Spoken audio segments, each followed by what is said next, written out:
so glad you could come along. I put a spell on you. 8, 5, 3. Grid is live. Initiate light cycle battle. Welcome, foolish mortals. For a safe trip, remain seated, keeping your hands, arms, feet, and legs inside the cabin. Be sure to watch your children, and no smoking, please.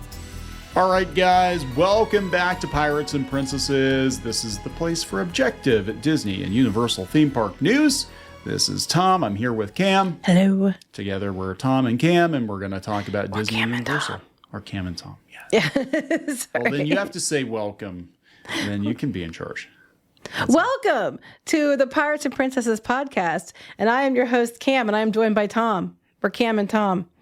Are you happy? There, I'm very happy. So, we're happy. I don't think Disney's very happy today. No. So they had their Q2 earnings call today, and their stock was like $116 and something ahead of the call, and now it's under $105. Yeah. So we're gonna talk about this. It's not good. I mean, my takeaway from this is Disney doesn't have a plan. It's very clear that they don't have a plan, and they're just kind of making it up as they go.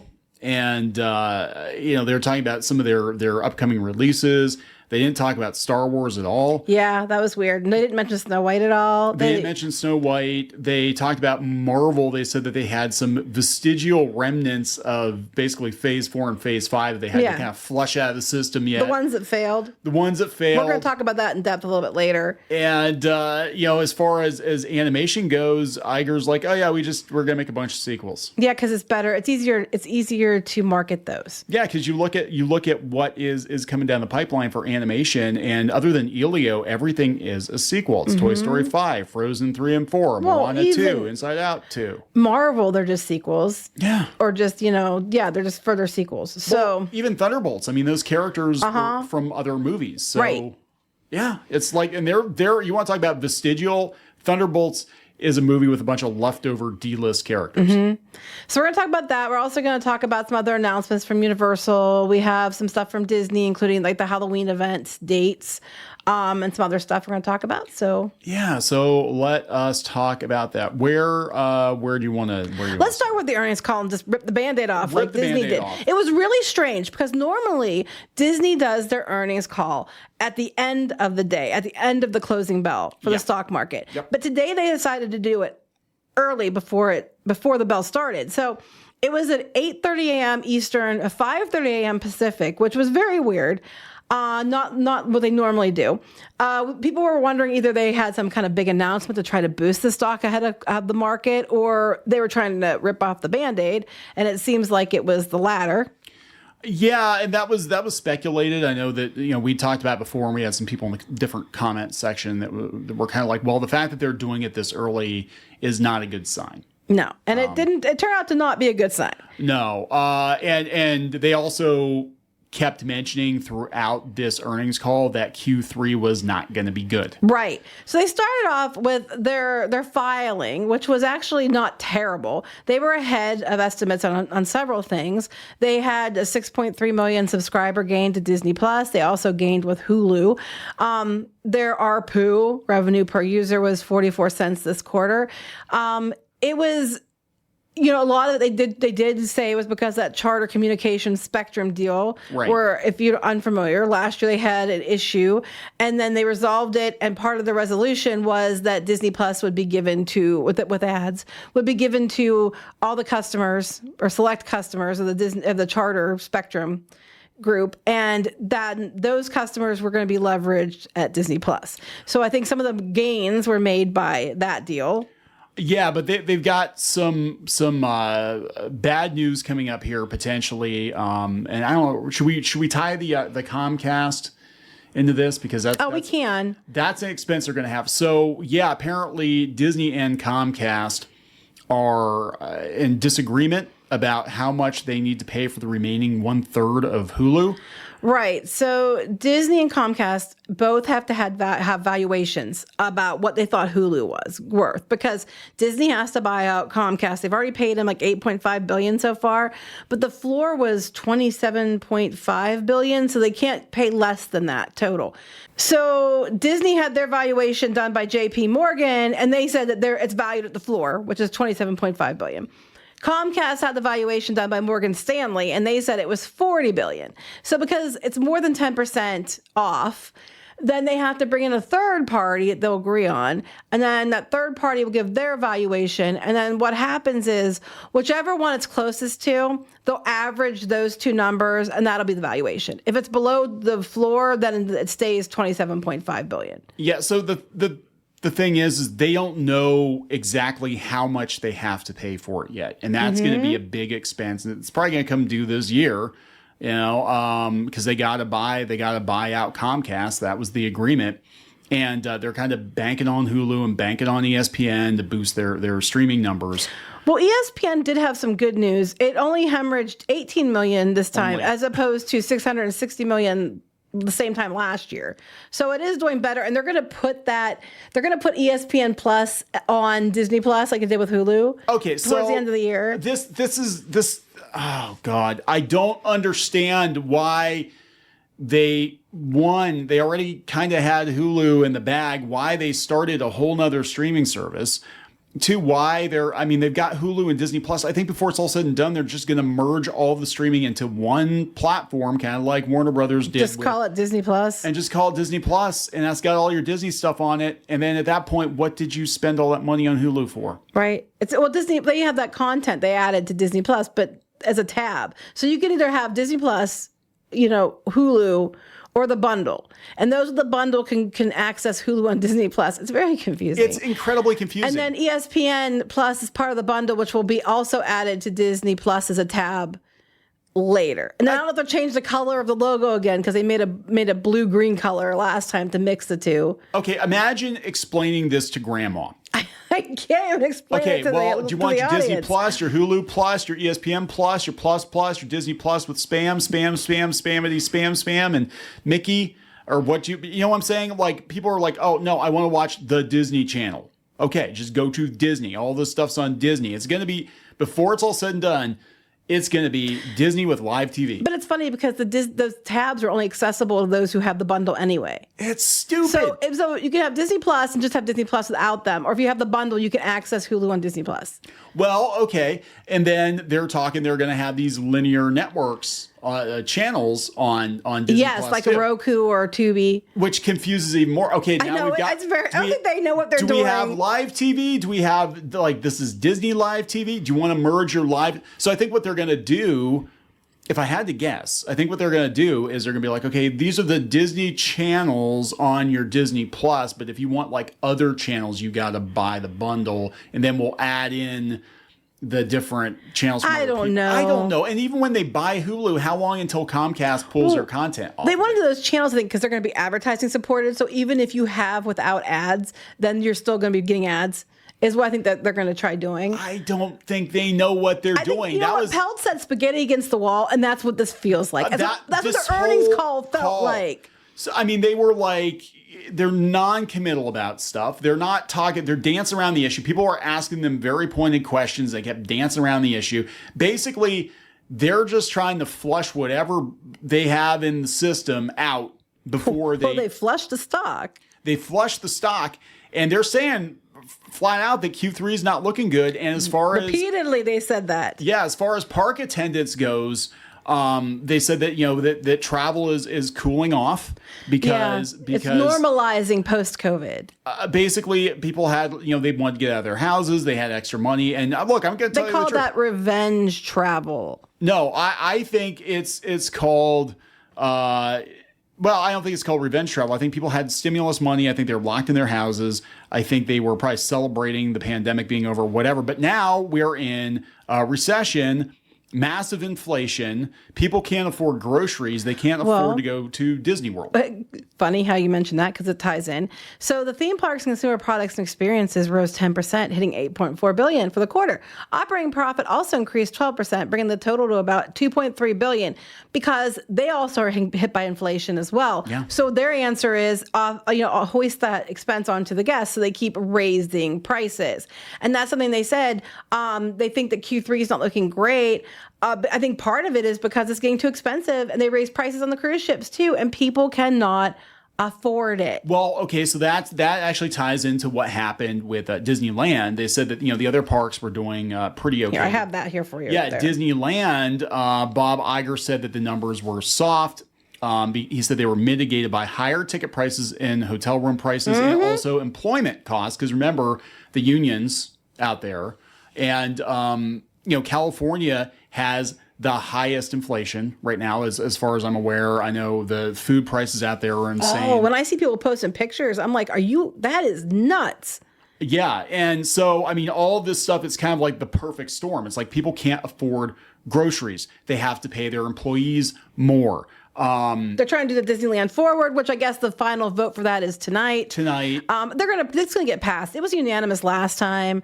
I doubt highly that it's not going to go through. So they're probably gonna get that passed. So that's going to be more expense moving forward with that expansion. Yeah. So it's what I'm saying. It's like it's just kind of the perfect storm of everything that could go wrong went wrong, and even though they got through the boardroom battle. That was just the first hurdle. Now you have to bring it. And the problem with Disney being a publicly traded company the way it is and spinning all these plates is investors only want to see that line go up every quarter. And it's not. And it's not. Eventually you get to a place where it's like, for now, given the economy, it's good enough to tread water because that's all we can do. That's the best we can hope for. But that's not good enough. But here's the thing, too. The stock was up to like $123 or something ahead of the annual shareholder meeting. But it became announced through the mainstream media that the Disney board was likely going to stay. The stock started to drop, and it was been averaging about 112 to 114, somewhere in there.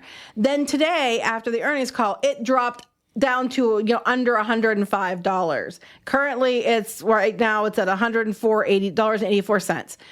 It dropped. Now they said that there's a few reasons they think for the Q3 going to be bad. They think that it's higher wages. Yeah. They're going to have pre-opening costs for the new Lookout Cay and the Disney Cruise Line, Disney Adventure, and Disney Treasure ships. So Disney Cruise Line is a big, big part of it. They also kept mentioning a one-time payout for something that he didn't want to go into detail about.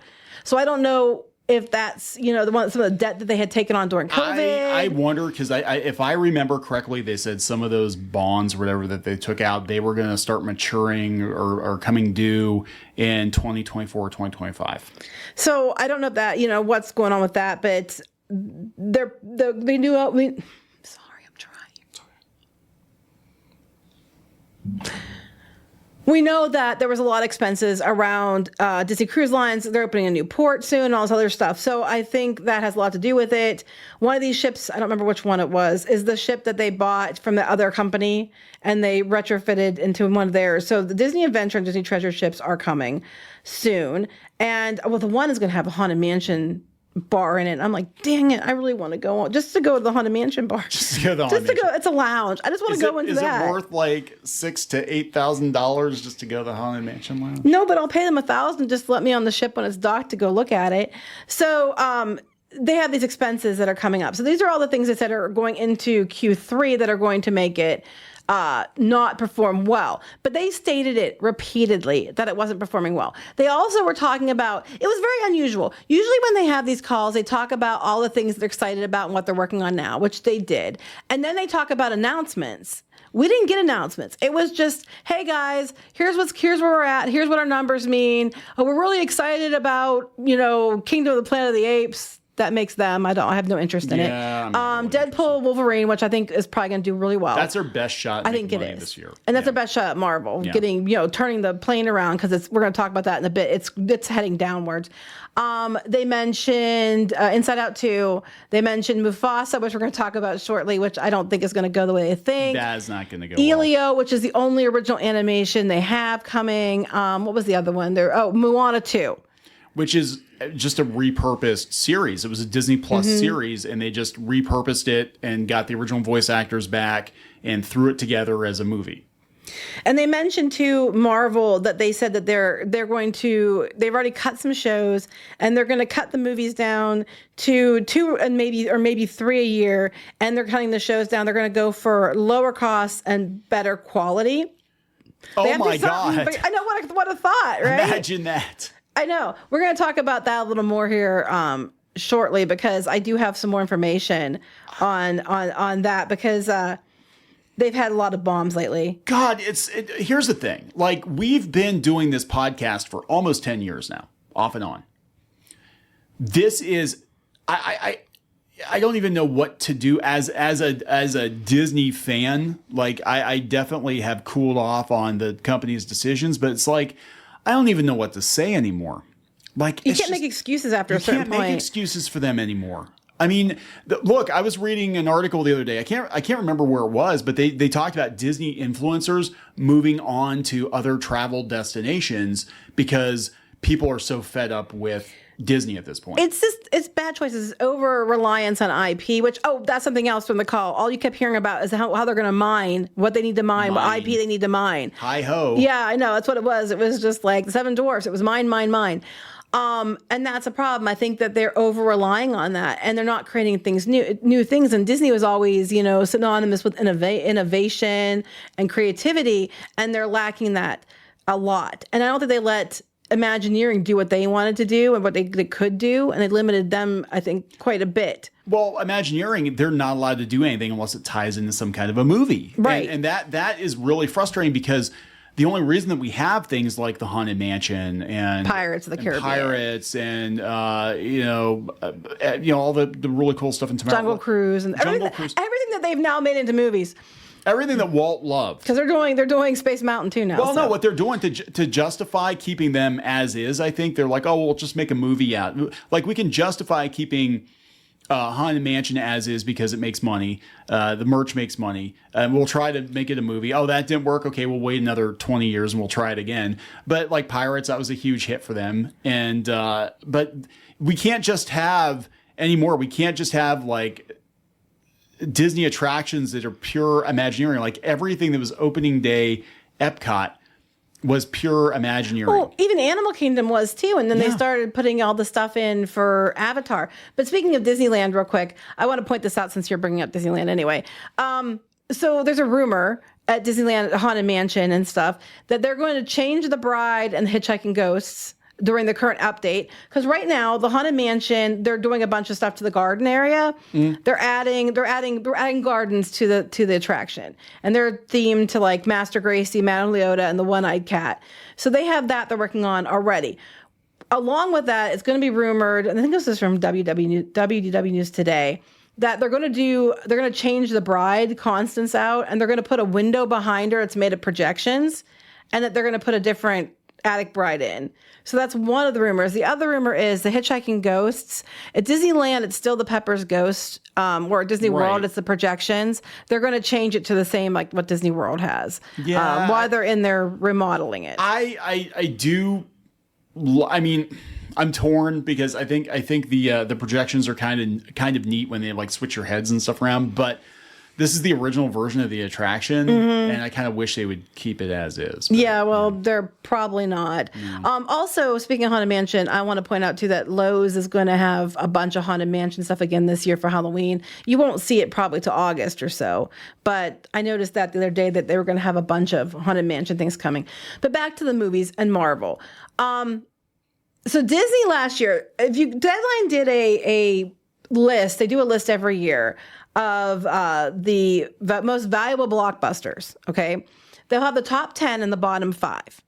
Only one Disney movie from last year made the top 10, and that was Guardians of the Galaxy Volume 3, and it was number 9. Oh, geez. And after it's all said and done, even though it did pretty well at the box office, it only netted the company about $124 million, and that was after they rolled into estimates for streaming and for home entertainment, home video, DVD, that kind of thing. It only brought in that much. However, 4 of the bottom 5 were Disney films. Yeah. So you know what I just got done saying about it being really, really hard to be a Disney fan now. This is it. Like their movies are not good. The theme park, they're gonna get their butts kicked by Universal. But Fortnite. Fortnite, Taylor everybody. Swift. And Taylor Swift, everybody. Of the bottom, the worst movie for 2023 was The Marvels. Loss wise, yeah. Loss. So They're going by what they made compared to what they lost. Profit and loss, P&L, and yeah. So what they're doing is they're looking at the marketing budgets, the production budgets, and it's not that some of these movies were. Well, The Marvels was pretty bad. They Marvels pulled it from a theater because it did so crap. Yeah, well, some of the ones that actually made more profit, they just happen to be cheaper movies. Yeah, I think, Five Nights at Freddy's was above Guardians and stuff.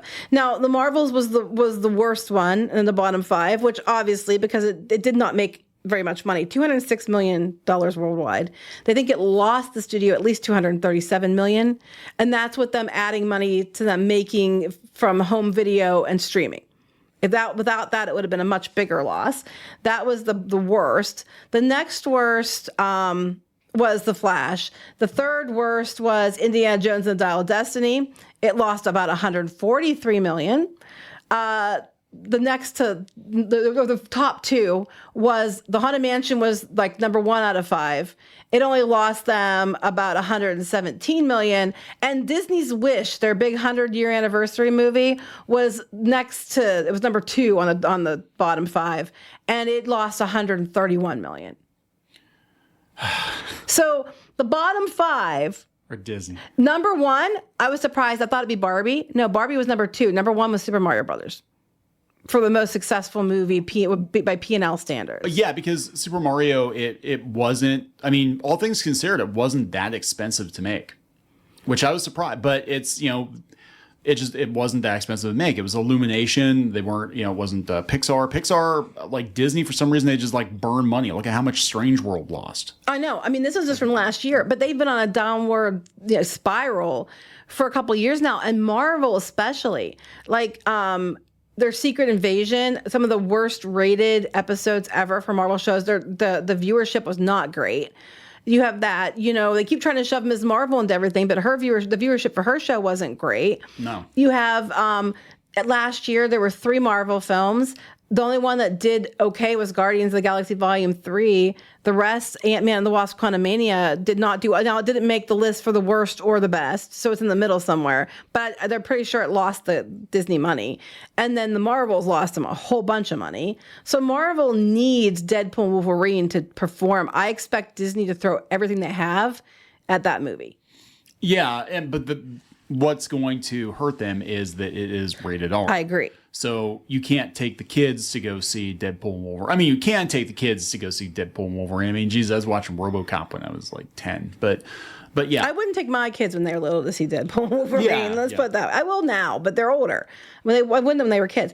And speaking of movies they're banking on Mufasa. Oh, Mufasa has got a lot of backlash. I'll let you talk about it some because you haven't got to talk as much as me. No, I mean, like, look, I don't care about, like, The Lion King is my all-time favorite animated Disney movie. I love The Lion King. The remake, massive disappointment because it was just a pale imitation of the original.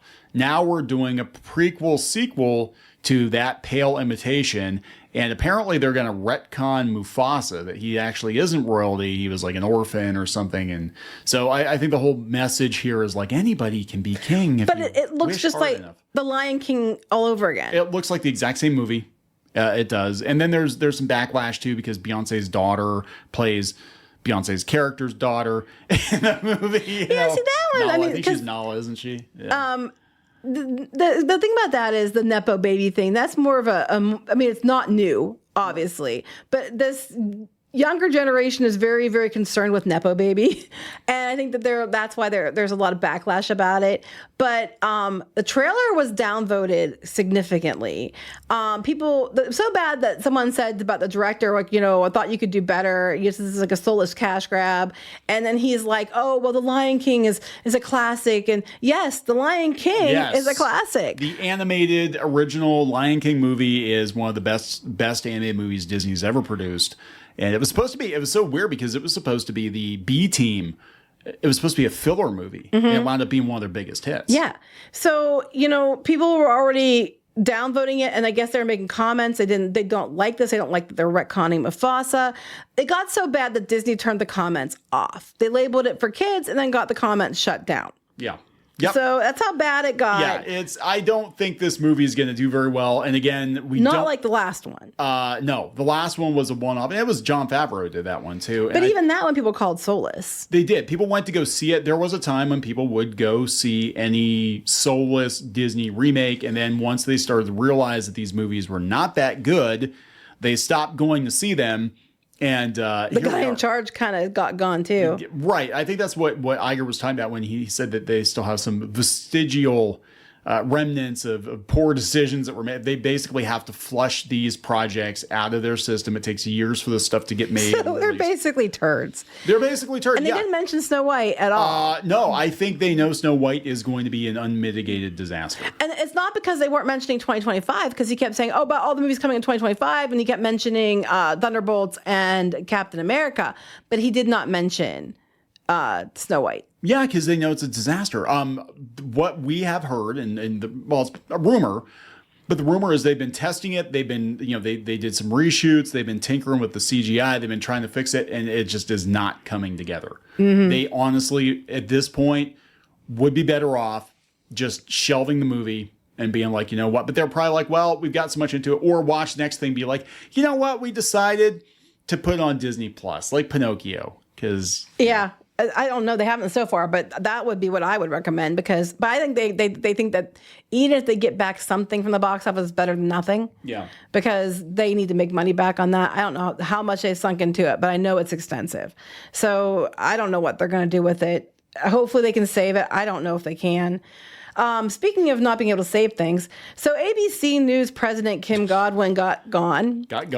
She says she's retiring, but I don't necessarily think that's what's going on, because March of 2022, when Disney started doing a lot of their restructuring, they made a big deal how they put her in charge as the president of ABC News. Okay. Huge deal they made about it. She was the first Black woman to run the news division and all that. Yeah. Huge deal. So later on that year, apparently there was some kind of scandal at Good Morning America. I think they said GMA3, the two of the hosts were having an affair. Yes. And then it got leaked. Yep. And then apparently she didn't put them on hiatus or anything. She just left them on air, which led other news networks to make comments. And people stopped watching. So GMA started dropping their place on ratings. And then Disney stepped in and bought out their contracts and removed them from the show. Disney stepped in and removed them from ABC News. Yes. Also, a weatherman recently got removed too. He's disappeared kind of, and I think it's an anger issue. So the angry weatherman. I know, right? I guess he was getting divorced and he was taking out everybody else, was the rumor. So the rumor was that it was not a good place. There was a lot of toxicity, a lot of fear around being fired over this person. So in February, Dana Walden, who had been in charge of that, stepped in and brought in Deb O'Connell and made her the president of news groups and networks, and to micromanage Godwin. Okay. Oh. And I guess she was in there getting stuff done and fixing problems. And Godwin, they said, this is all rumor. Causing problems. Was more like she was more worried about how it looked for her and optics. And she was more mad that she didn't get to report right to Bob Iger's people. And I don't know. So anyway, it was a big mess and she's gone. She's claiming she's retiring. Sure, we'll go with that. She says she's retiring, but she's now gone. They don't have a replacement. I guess Deb O'Connell is staying in there until they find one. And she's out the door. So I mean, look, there were rumors that they might even sell ABC News at some point. Not as long as Iger's there, because that's his baby. That's where he came from. Same with ESPN. Iger's not going to part with it, but I have to wonder if they get a successor in there. If the successor's like, you know what, this stuff's not performing. I don't know, because the two of the successors were related to that. Because Dana Waldron runs ABC; it's underneath her, so she's not going to want to get rid of it because it's one of her things. Yeah. And then the guy that's in charge of ESPN is one of the potential successors as well. And then he's not going to want to get rid of ESPN because that's his thing. So if either one of those two get put in, I don't know if they'll get gone. But so that's going on with that. In happier news, we could talk about Halloween. Okay. Disney. 6 months from now, we'll all be happier. Well, here's the funny thing. Disney, and we've mentioned it before, we were expecting the Mickey's Not So Scary Halloween dates and stuff, because they always do halfway to Halloween in April. And they usually start it towards the end, but like a week or two ahead of the end of the month. So it's usually a week-long event. There's announcements every day. They make it a big deal, right? Right. So this year, they didn't do it in April. They didn't even do it April 30th, when it's usually celebrated, or May 1st. They waited until May 5th and they dropped all their announcements in one day. So we do know the dates for the Oogie Boogie Bash, and we do know more about Mickey's Not So Scary Halloween. If you're a Disneyland person, the Oogie Boogie Bash is returning to Disney California Adventure. It's going to be on August 25th, 27th, and 29th, September 3rd, 10th, 12th, 15th, 17th, 19th, 22nd, 24th, 26th, 29th. October 1st, 3rd, 6th, 8th, 10th, 13th, 15th, 17th, 20th, 22nd, 24th, 27th, 29th, 31st, bingo. I was thinking the exact same thing. So those are the nights. Tickets we don't know the prices yet. We don't know when they're going to go on sale. That's all we know are the dates. Okay. We know way more about Mickey's Not So Scary Halloween. They announced that the tickets are going to go on sale for this one pretty soon. They're going to go on sale for May 8th for those who are staying at their hotels. Everyone else can do it on the 15th. The dates for that one are August. You ready? I'm okay. Yeah, I guess. 9th, 13th, 16th. They're starting on August 9th. 20th, 23rd, 27th, and the 30th. September 2nd, 6th, 8th, 10th, 13th, 15th, 17th, 20th, 22nd, 24th, 26th, 27th, and 29th. And October 1st, 3rd, 4th, 6th, 8th, 10th, 11th, 14th, 15th, 17th, 18th, 20th, 21st, 24th, 25th, 27th, 29th, and the 31st. Oh, boy. I know, there's a lot of dates. They also mentioned that the tickets are going to start at $119 this year. They usually are $109, which I still think is too much. They're going to start at $119 per person and go up to the $199 they've had before. So the tickets are going up $10 at the base. Sorry, that was a lot. I remember when Not So Scary Halloween Party was like $60, $70 a person. Yeah, well, it went up. And then they're going to have some new things this year. They're going to have Mickey and Mouse and Minnie Mouse will greet during Mickey and Minnie's, I think, Scary Halloween Party, and the brand new neon spiderweb attire. Spiderweb attire. Yes. Wow. They're going to have new villains across the park, more villains than ever. And they're going to have at the Fairy Tale Garden to meet Mirabelle and Bruno. Okay. You're allowed to talk about them? I guess they're like talking about them. So now here's the thing. I'm just going back to the animation thing, right?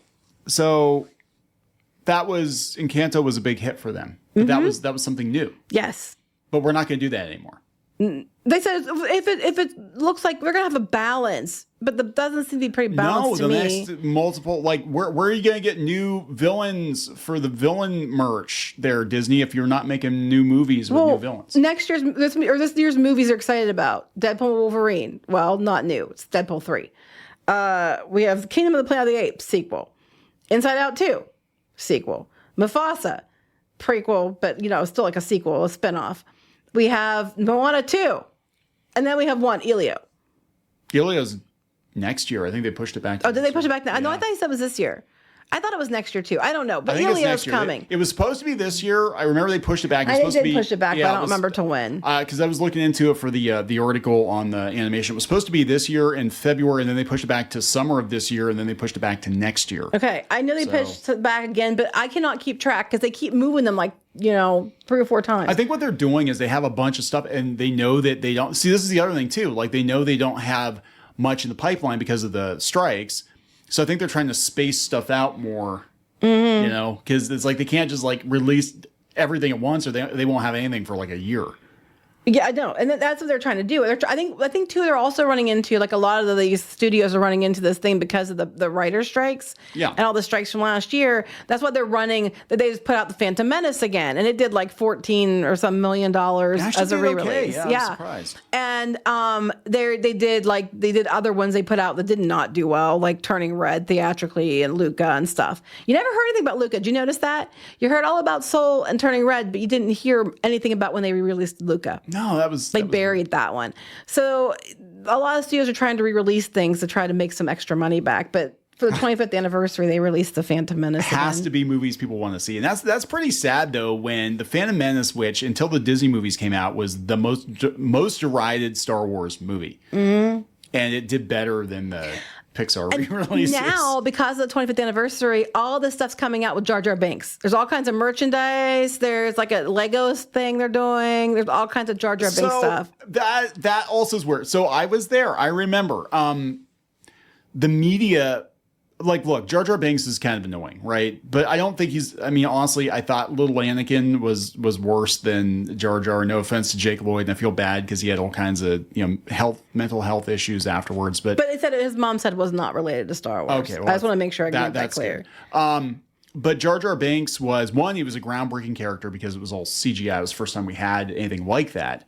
But kids liked him. They liked Jar Jar Binks, and the media was the one the one. It's a racist stereotype. Ran with it being a racist stereotype, and then all of a sudden, I saw this in real time because I remember when the movie first dropped, and I was on the Star Wars forums, and they were all kind of like, "Yeah, it was okay. It was pretty good." Some people loved it. Some people were like, "Yeah, it was okay," but nobody was like this is the worst thing ever.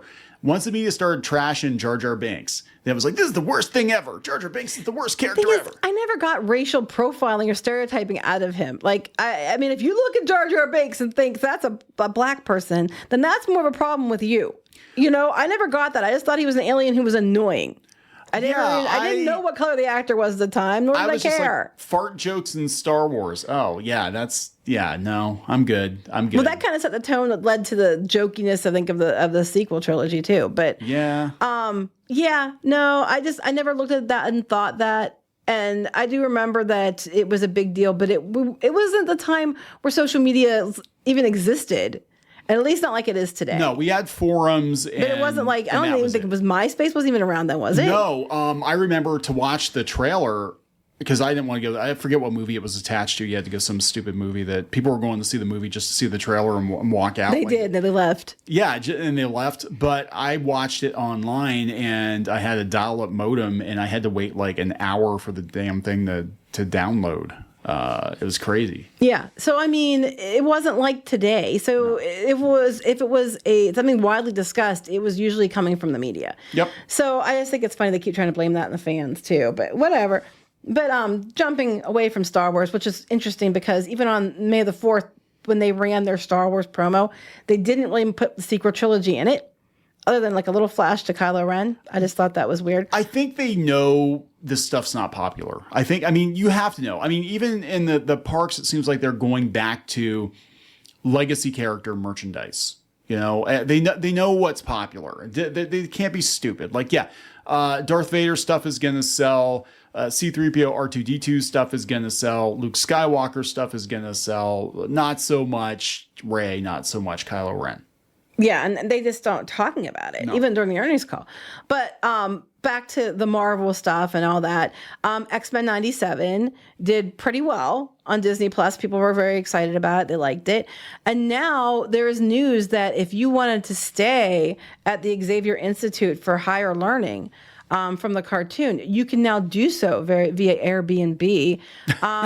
They're going to have that. They're turning a house into that in one location in New York, and then they're turning another house that's the Up House. I think that one's in Arizona, and it's attached to a crane, so it actually lifts you up. But yeah, I know. So the X-Men 97 house is going to be in New York, and they actually painted things that look like it's a comic book. Yeah, so you're stepping into a comic book. That's kind of cool. They said that you're going to go through new student orientation. You get to go to Beast's totally gnarly lab. It's like a science playground where you'll be able to power up with mutant energy elixirs. So like Red Bull? No one said totally gnarly in the 90s. No. Who wrote this crap? Take a class in the danger room where some of our combat professors will teach you how to improve your fighting skills. Just improvise. Yeah. I'm going to twerk them away like Doctor Who. Yeah, you never know when you'll have to fend off the Hellfire Club. You're going to head to the war room to try on Cerebro and find out your mutant superpower. Maybe you'll be an Omega level mutant like Storm. Oh boy. And before you leave, we'll debrief you on your new powers and you can snag your official diploma and class photo. This is an overnight event. Okay, why can't they just do this with the Star Cruiser? Because actually I'm looking at this and these look more immersive than the Star Cruiser looked. Yeah, that's true. If you go out to Airbnb, you can see all the rooms, and they're really cool, actually. It's cool, the X-Men one, because I'm a huge 90s X-Men fan, but like they've actually got a Sentinel head in the front yard. They do. So it looks really cool, and the rooms are all painted to look like the comic, which I think is very interesting. And each room is, I guess, is themed to different mutant. Each of the rooms are themed to somebody else. Like each one of their bedrooms or whatever. Yeah, I think so. And then the other one is the Up House, which is going to be in New Mexico, and it's going to offer here Junior Wilderness Explorer stuff. So you're going to arrive as a Junior Wilderness Explorer and endure many adventures to earn these badges. Caretaker, you do chores like fetching the mail and minding the house. Daydreamer, do a group activity to create your very own adventure book. Homebody, pack lunches for a picnic experience on the lawn. Adventurer, head out for wilderness excursions while the sun's up. Stargazer, gather on the lawn to explore the night sky. Sleepyhead, reflect on your adventures and catch some shut-eye before you get a badge for that? Early riser, enjoy the greatest breakfast in the world, bran flakes. So where's the poop? Wait, how much you charge for this? Where's the poop badge? I don't know. So you ate a lot of bran flakes, right? You get a badge for sleeping, and then you have to get up early to eat bran Bird bomb flakes. badge. You can just hang your cheeks out the side of the outhouse. You get your bran flakes, and then The outhouse badge. Then you go on an exciting outing, and then get a special surprise before you depart. So and it's attached to a crane. So I'm assuming they fly you around. I think that's a little dangerous, personally. I'm assuming all the furniture is probably nailed down. I mean, they probably buckle you in or something like, okay, guys, we're going for a ride in the up house. Come on. I wonder if that's your exciting outing. They give you bran flakes and you get a special surprise, and they lift you up in the air and hope you hold your bran flakes in. Well, Disney's missing out because they actually could have this. If they had stuff like this on property, I think people would pay for it. What, to get there you go. Just replace the hot air balloons over at Disney Springs with the Up House. The Up House, yeah. Tiny Up House. So they're doing these ones, and these ones are up for booking. I don't know if they're full. They might be by now. But they're also going to be doing an Inside Out house. That sounds wrong. An Inside Out 2 house. Okay. Instead of saying outhouse. That sounds like it belongs in the air. We call them one. bathrooms. So the Inside Out house. They're going to be doing an overnight stay where you can be in the control center of Riley's emotions. Oh my God. That one isn't. Do you want to be inside a teenage girl's mind when? Some people do. So that one is not available for booking yet. I think they're going to start letting that one be booked on the 14th of June, I'm guessing, because that's when the movie comes out. So the other two were available. I don't know how much they are, nor do I know if they're full or not, but those were available. You can check those out if you go out to the Airbnb website. It's part of their new thing they're doing. It's called Icons, and they're offering special events with celebrities or things like the Disney offerings. One more thing, we're going to wrap it up because we're already going pretty long. So Universal Orlando released some more details on Super Nintendo World Land, whatever they're calling it. Super Nintendo World. I think they should call it Super Nintendo World Land. They should, But it's Super Nintendo World because they have Mario Land and Donkey Kong Land. Okay. So in the Mario side, we're going to get like the Bowser's Challenge and the Yoshi's Adventure and a lot of the similar things that, we have over in Japan and over in Hollywood. And Toadstool Cafe and snacks and all that. But we do know now that at Donkey Kong Country, which makes sense, they're going to add, they have the Minecart Madness coaster as one of the things that are available. Yeah. They're going to have Jungle Food, which is going to be a selection of tropical menu and merchandise offerings inspired by the Donkey Kong Country franchise. And they're going to have interactive play and power-up bands there too, as well as what they have over at the Mario place. They're going to offer Goomba's Crazy Crank. Sorry. Knock Goomba off his feet. Okay. Piranha plant nap mishap.